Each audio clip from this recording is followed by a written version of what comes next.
It was in June 1963 that the Diocesan Archives as we know it was officially founded. Archbishop Harold Nutter, at that time, sent a letter to the clergy of the diocese requesting that they complete a survey of their parish's record. He also announced the establishment of the Diocesan Archives. Until 1988, the archives was located in the Cathedral Hall and the Cathedral Safe. In that year, the Diocesan Synod and the Provincial Archivist signed an agreement with the Provincial Archives agreeing to provide long-term maintenance, preservation, and reference services for the Synod's archives in exchange for an annual grant. That agreement continues to this day. The Diocesan Archivist, currently Lorna Williams, serves as a liaison between the diocese and the Provincial Archives.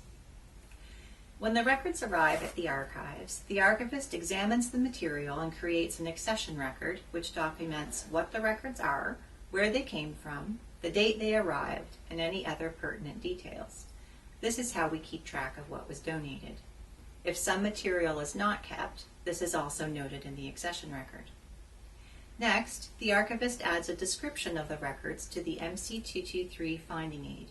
MC223 stands for Manuscript Collection 223, the number assigned to the Diocesan Archives.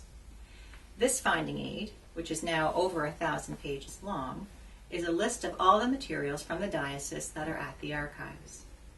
When adding to the finding aid, the archivist checks for duplicates and conducts a more thorough archival appraisal. It is at this stage that the archivist determines what will be kept and what will not. The archivist then ensures that the records are prepared for long-term storage using acid-free file folders and boxes.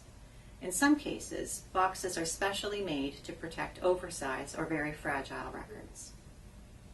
The archivist then creates a container number in our internal tracking system.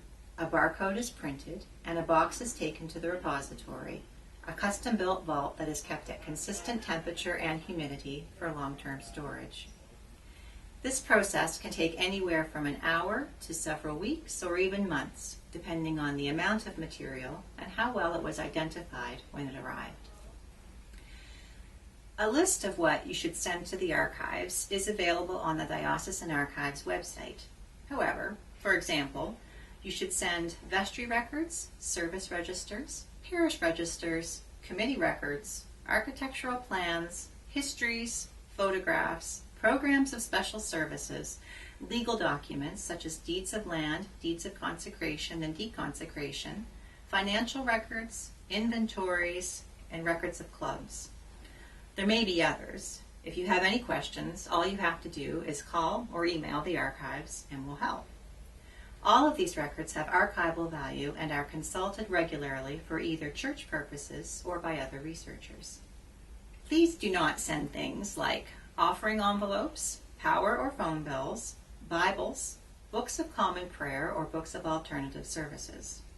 Don't send objects such as plaques, benches, vestments, and so on.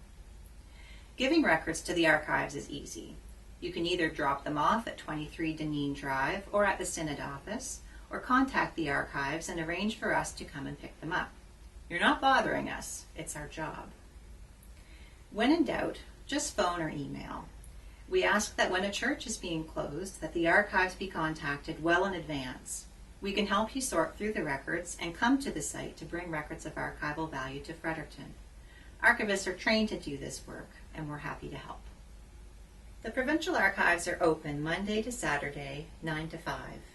When you arrive, park at the side of the building and ask the front desk for a parking pass. You'll need to provide your license plate number. The archivist at the front desk will ask you to hang up your coat, store your bags in a locker, and then we'll assist you with your request. They'll show you the MC223 finding aid and give you guidance on how to use it. MC223 records are used in many different ways and nearly every single day. Genealogists, historians, people needing proof of how their name was spelled at birth, marriage records for pension or passports, proof of baptism before marriage or becoming a godparent. Architectural plans are often consulted when a church is in need of repair. Records of bequests are often used to check to see if there are particular stipulations attached to a bequest, such as whether or not a painting can be sold, or whether or not a donation of money can only be used for a particular function or purpose. Land records are used to check boundaries or the location of graveyards. Early correspondence has been used for church histories or researching a particular individual or an event. The possibilities are endless, and the records are priceless. If you have any questions, concerns, or are interested in visiting the archives, contact me directly or get in touch with the Synod office. Remember, we're here to help.